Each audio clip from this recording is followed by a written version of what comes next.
Angelique, pahihigpitin pa ang accreditation process sa mga contractor. Ito ang sinabi ni Department of Trade and Industry Secretary Maria Cristina Aldeguerroque sa pagharap sa Independent Commission for Infrastructure. Humarap sa pagdinig ng Independent Commission for Infrastructure o ICI, si Department of Trade and Industry Secretary Maria Cristina Aldeguerroque upang magbahagi ng kaalaman hinggil sa proseso ng accreditation ng contractors sa mga proyektong pang-infrastruktura ng pamahalaan.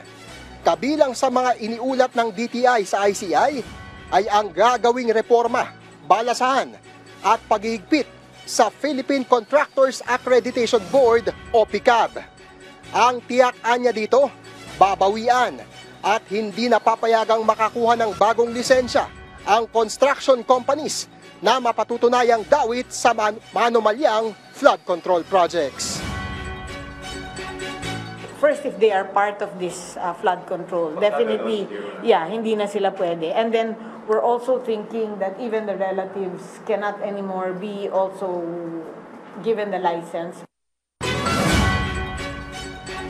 Sinabi pa ng kalihim na madaragdagan pa ang paunang listahan ng 15 contractors na nakakuha ng pinakamaraming flood control project sa bansa at iniimbestigahan para sa posibleng pag-revoke ng kanilang lisensya.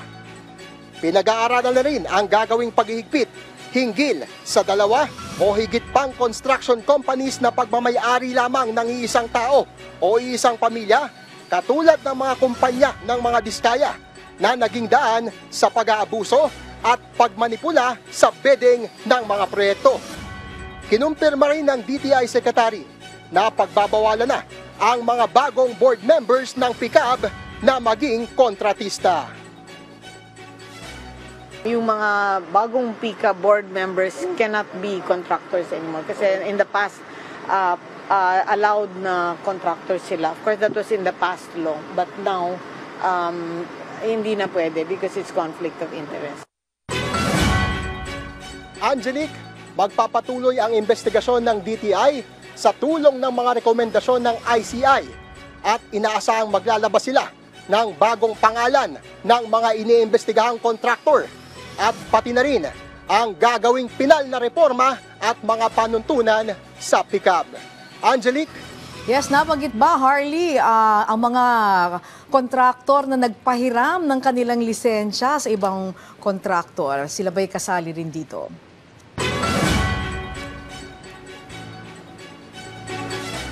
Yes, Angelique, natanong yan kanina sa kalihim ng DTI at kabilang yan sa mga iniimbestigahan nila. Sa katunayan daw ay may binuuna na fact-finding committee sa loob ng PICAB para tingnan yung alegasyong panunuhol o yung pagbili nga ng lisensya. Alright, maraming salamat sa iyo, Harley Valbuena.